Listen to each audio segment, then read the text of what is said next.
Tua had another concussion this Thursday. That's 3 in the last 3 years, I want to say. And people are calling for him to retire. Kendrick Lamar was named the halftime performer for this year's Super Bowl. And people are mad at Jay-Z. It's in New Orleans. They feel like it should be Lil Wayne. More on that. Shannon Sharpe smashing on IG Live. Say that 3 times fast. Is he trying to beat the zesty allegations? And I want to talk to WNBA because everybody wants to talk about it now. I don't know where you guys were 3-4 years ago. You guys just started watching it yesterday. Everybody wants to talk about it, so I want to talk about it. And of course, it is week 2 in the NFL, so you know what you came for. We got the locks. It's another episode of No Cap Bets. Let's get it. No lies, no limits, no long talking. This is No Cap Bets. You like football, basketball, you're chilling with the homies, bet them whatever, 10, 20, 50, 100. This is the podcast for you. Not to be confused with industry professionals. I'm just one of the man them, just trying to get you the quick flip off of the sports ting. No lies, no limits, and no long talking. This is No Cap Bets, back for another season. Shout out to my boy Heavy365. You know what I'm saying? I was talking to him the other day. I hope I can get him back on. You know what I'm saying? He started the thing with me, man. So big shout out to him. Week 1 in the NFL is past.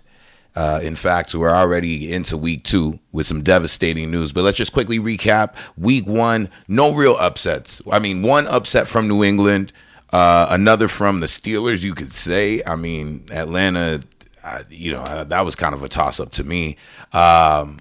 Cleveland got mollywopped. Ravens, they lost by a toe. I mean, so it was a good football all across the board, but no real surprises. Week 2, as I mentioned, has already started with devastating news. Tua Tagovailoa has had another concussion. You could see it as soon as he was taken off from, I don't know, in the red zone or whatever. And then, he straps up with Damar Hamlin, of all people, the dude who pretty much died on the field. Goes down, and immediately, I thought as soon as he went head first and took the hit, I was like, he can't be doing that stuff. And then he did some curled up fence stuff, and now people are calling for his retirement. They're saying doctors are saying, I don't know which doctors, I'm not A1 with the sources like that, but doctors are saying the next concussion can lead to paralysis or death. So yeah, if it's, you guys let me know how you feel, but at the heart of it, that's it. That's a wrap for me. I want no parts of NFL football. And he's got guaranteed money. I think he walks away with something like $94 million if he never plays another game of football again. I mean, you won at life. Have a brain. Have a brain when you're 60, 70. I think these, he's 25 years old. I don't think he really understands, there's more to life than football. Football will end one day. You know what I'm saying? Some people play for 12 years, don't even get a chance to walk away with $94 million. So, we're still awaiting news. Will Tua come back and play? Ultimately, it's his decisions. I think team doctors might have to clear him, but that's the deal with his concussion.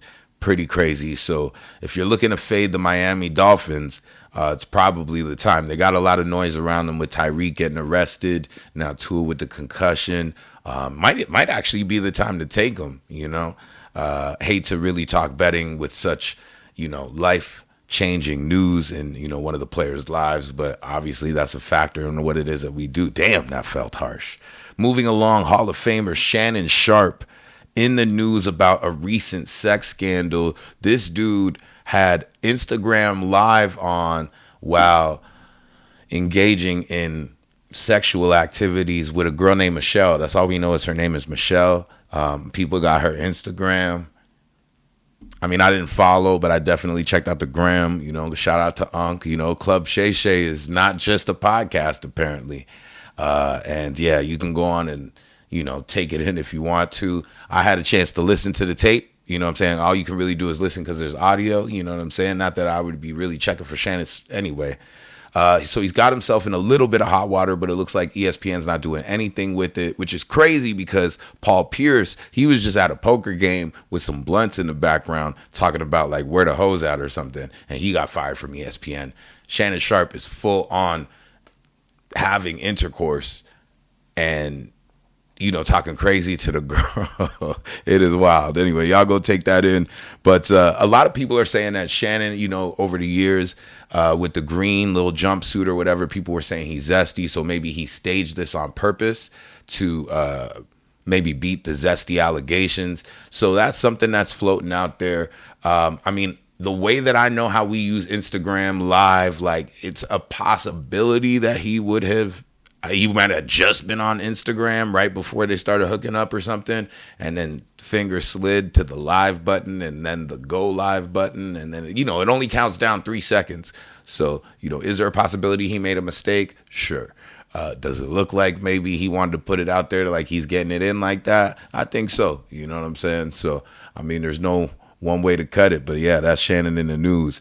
In the WNBA, just because I really want to talk about this, in the WNBA, it appears that people are, hyping up this Caitlin. Caitlin Clark has been in the media for the last 3 years. Obviously, we know she is a generational talent, one of the best in the game. They hyped it up. They made like an Angel Reese rivalry around it, and all of it is valid. It's making people take a look at the game. But I think what upsets me is that you guys are not, and I say you guys, but I'm talking about media pundits and the people who listen to these media pundits. It's like you guys are not understanding there was a whole game before she popped up in there. And I'm not saying that all the hate on her is warranted. In fact, I'm saying the opposite. I'm so happy that in 26 years, there's finally a girl that broke the mold that's making people watch this thing.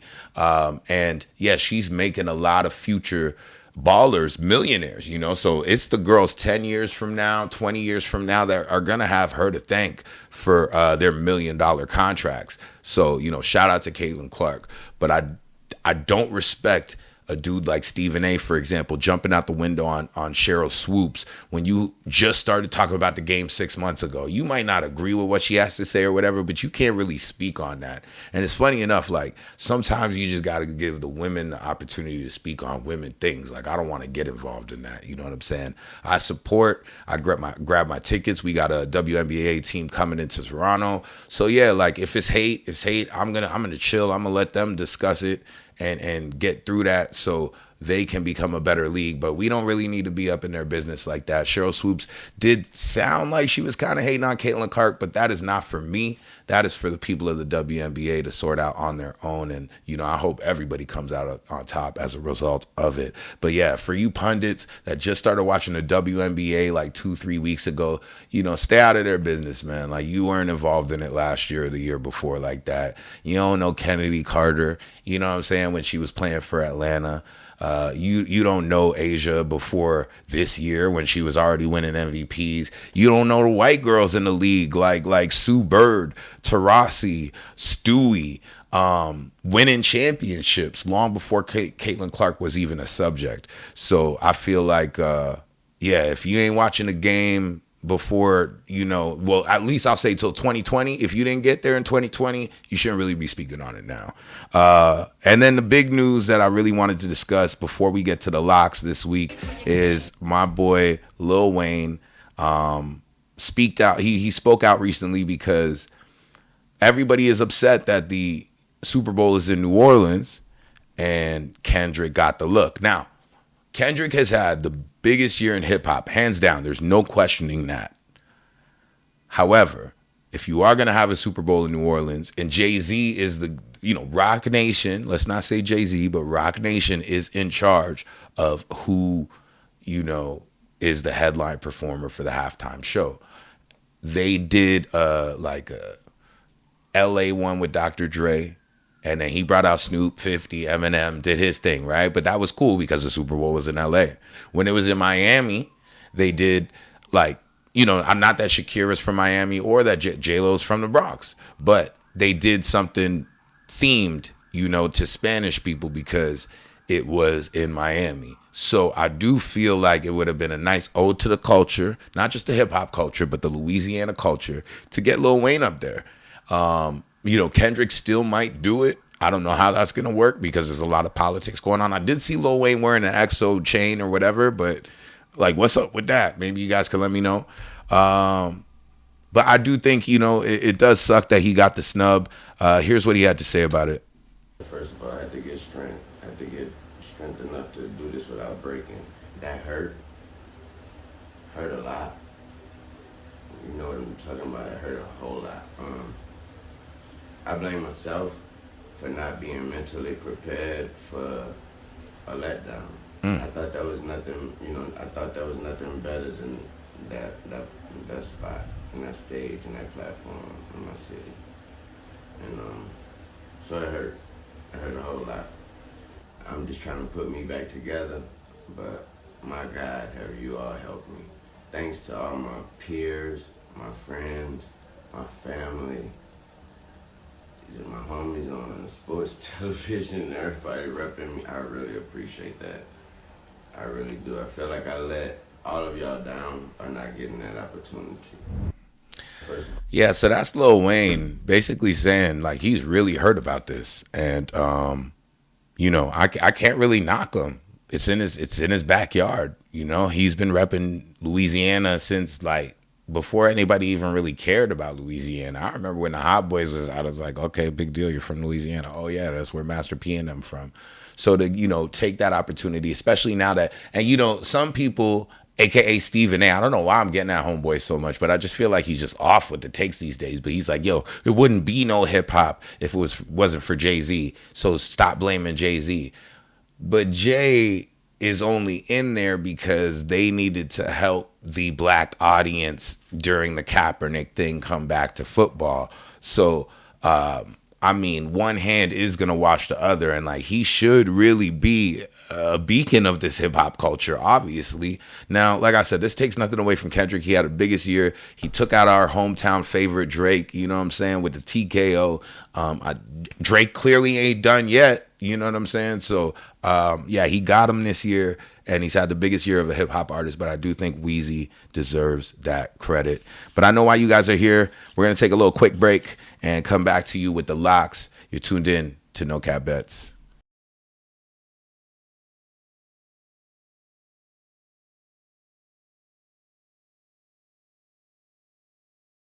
You are tuned in to No Cap Bets, and let's hit you with the locks. We know that's exactly why you came. So the first one up, we are going to talk about the Green Bay Packers up against the Indianapolis Colts. This line is currently sitting around 3. Looks like it's moving around to 2.5 in some places, not all.